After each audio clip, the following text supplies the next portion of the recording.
ఇప్పుడు ఒక మనిషి తత్వం గురించి మాట్లాడితే, మనిషి అంటేనే మనిషి తత్వంతో కూడి ఉన్న ఒక పర్సనాలిటీ, మెంటల్ క్యారెక్టరిస్టిక్స్ ఇవన్నీ కూడా ఆ మనిషిలో భాగమే, అంతే కదా.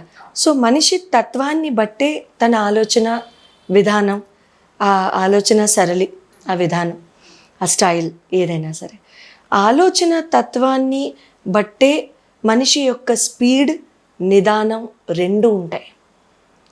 నిదానంగా చెప్తాను సో దట్ అందరికీ అర్థమవుతుంది. మనిషి యొక్క ఆలోచన తత్వాన్ని బట్టే, లేకపోతే జీవన సరళిని, మెంటల్ స్టైల్ని బట్టే తన స్పీడ్ ఆర్ తన నిదానం అనేది ఉంటుంది.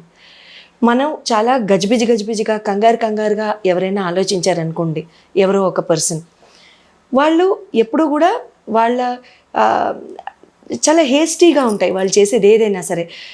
తొందరపాటు నిర్ణయాలు కానివ్వండి,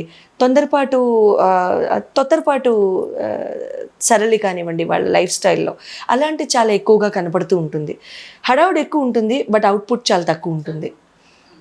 బట్ అదే సేమ్ టైం మనిషి కనుక చాలా నిదానంగా ఆలోచించి, దేనికైనా సరే కొంచెం టైం వెచ్చించి, ఆ టైంలో అంటే దాని మంచి చెడుల్ని పరిగణనలోకి తీసుకుని కనుక వాళ్ళు ఒక ఒపీనియన్ ఫామ్ చేయడం కానివ్వండి, దేని మీదైనా సరే, లేదా ఒక డెసిషన్ తీసుకోవడం కానివ్వండి, వాళ్ళ లైఫ్లో, వాళ్ళ ఫ్యామిలీ మెంబర్స్ లైఫ్లో, వాళ్ళ లైఫ్లో, ఇంకెవరైనా లైఫ్లో, సే ఫర్ ఎగ్జాంపుల్ ఇంకెవరైనా లైఫ్లో అంటే చూడండి, కొన్ని ప్రొఫెషన్స్ ఉంటాయి, మనం డెసిషన్ తీసుకుంటాం వాళ్ళ లైఫ్ గురించి.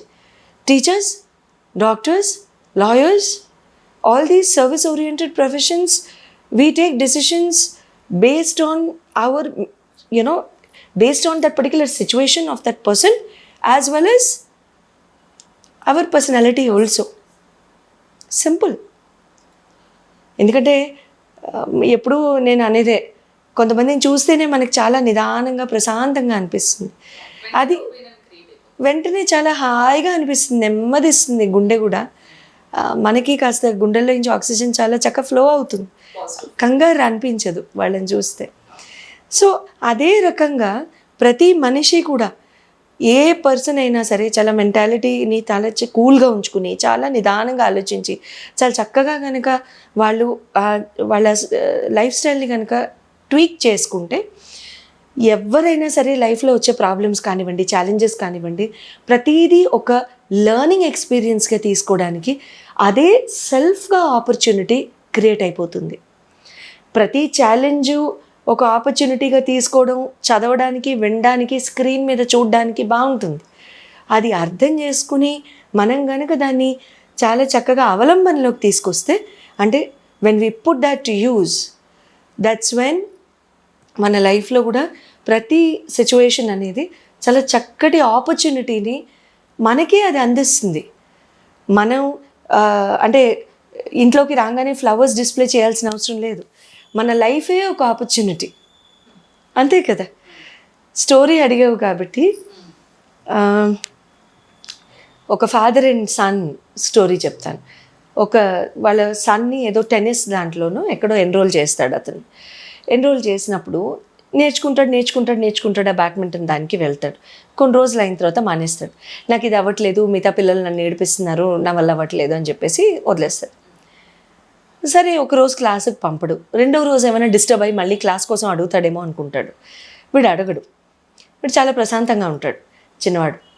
అప్పుడు ఫాదర్ ఏం చేస్తాడంటే ఒక 2 pots వాటర్ని బాయిల్ చేస్తాడు. ఈ చైల్డ్ని కూడా కిచెన్లో నుంచోబెట్టేసి ఒక పాట్లోనేమో స్వీట్ పొటాటోస్ వేసేస్తాడు, అంటే చిలకడ దుంపలు, అవి వేసేసి ఉడకనిస్తాడు. రెండో పాట్లోనేమో రోస్ట్ చేసిన కాఫీ బీన్స్ని వేసేస్తాడు. వేసేసిన తర్వాత నువ్వు ఏం చేస్తున్నావు అని అడుగుతాడు కొడుకు తండ్రిని. అడిగినప్పుడు ఈ 2 ఉడకబెడుతున్నాను అని అంటాడు. ఎందుకు అంటాడు.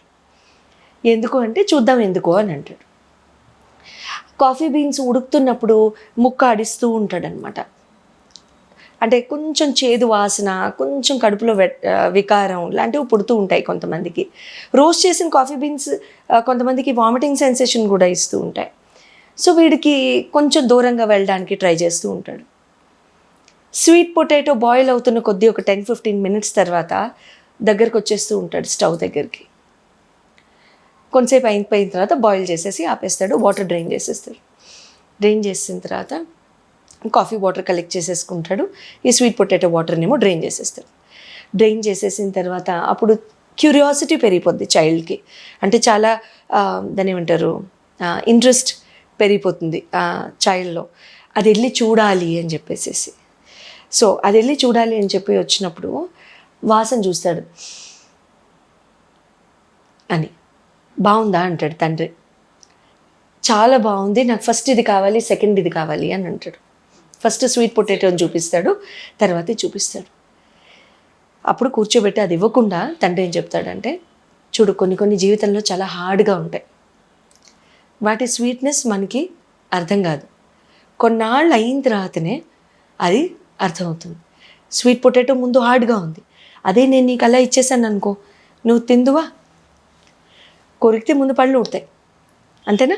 సో అది బాయిల్ చేసిన తర్వాత చాలా ముషిగా అయిపోయిన తర్వాత దాని స్వీట్నెస్ అనేది ఒక 12 minutes 15 minutes అయినా ఆగాల్సిందే. ఆ వెయిట్ అయిన తర్వాత చూడు నువ్వే ఆటోమేటిక్గా వచ్చావు. ఇప్పుడు ఇది నీకు చాలా ఫ్రేగ్రెంట్గా అనిపిస్తుంది, నువ్వు చిన్నవాడివి కాబట్టి కాఫీ తాగడానికి నేను ఇవ్వను, కానీ ఆ ఫ్రేగ్రెన్స్ నువ్వు ఎంజాయ్ చేస్తున్నావు, నీకు ఆ బ్రెత్ అనేది నువ్వు చాలా లోపలికి తీసుకోగలుగుతున్నావు, ఆ ఫ్యూమ్స్ అన్నీ ఇన్హేల్ చేస్తున్నావు నువ్వు. సో అది కూడా నీకు కొన్నాళ్ళు అయిన తర్వాత ఆ ఫస్ట్ రోతగా నీకున్న వాసన ఏదో అది కాస్త నీకు ఫ్రేగ్రెంట్గా అనిపించింది. అలాగే నీ బ్యాడ్మింటన్ కూడా కొన్నాళ్ళు అయిన తర్వాత నీకు వచ్చేస్తుంది అని అంటాడు. వెంటనే బ్యాట్ తీసుకుని ఇంట్లోనే ప్రాక్టీస్ చేసి మళ్ళీ నెక్స్ట్ డే నుంచి వెళ్ళిపోతాడు. అలాగే లైఫ్లో కూడా ఏ సిచ్యువేషన్ అయినా సరే ముందు మనకి హార్డ్గా, చెత్తగా, రోతగా, వికారంగా, నానా పిచ్చి పిచ్చి వాసనలతో మనకి లైఫ్లో సిచ్యువేషన్స్ వస్తాయి. అవి రాగానే మనం బెదిరిపోకుండా ఆటోమేటిక్గా కాసేపు అది చేసిన తర్వాత ఆ కొన్నాళ్ళు ఎక్స్పీరియన్స్ అయిపోయిన తర్వాత దాన్నే మనం ఓవర్కమ్ చేసేస్తాం. అది ఓవర్కమ్ చేసేస్తే ఆటోమేటిక్గా మనకు అది ఇక్కడ 2 అడ్వాంటేజెస్ ఉన్నాయండి. Number 1, you're training your brain to accept everything. Number 2, you're saying that time will heal everything. Time అన్నిటినీ హీల్ చేసేస్తుంది. అదే కదా మనకి డాక్టర్స్ కూడా చెప్పేది, కొన్నాళ్ళు వాడండి మీరు సరిగా అయిపోతారు. వాళ్ళ మీద ఎంతో నమ్మకంతోనే కదా వాళ్ళు అంతే ప్రేమగా మనల్ని చూస్తారు. నెంబర్ 3, ఎప్పుడూ కూడా మనకి లైఫ్లో సిచ్యువేషన్స్ వచ్చినప్పుడు దానిలో మనం మునిగి అది ఏంటి అని పరిశోధన చేసి చాలా ఎనలిటిక్గా చూసినప్పుడు, mark my words, I have not said భేదాభావంతో చూడమని నేను చెప్పట్లే, దాన్ని రీసెర్చ్ ఓరియంటెడ్ మోడ్లో చూడండి. అలా కనుక మీరు చూసినట్లయితే దానిలో మంచి చెడు మనం చూసుకుని చెడుని విడిచిపెట్టేసి మంచిని మనం ఆస్వాదిస్తాం. అది ఎప్పుడైతే ఆస్వాదిస్తామో లైఫ్లో every situation you'll try and embrace it అండి. It will be very beautiful.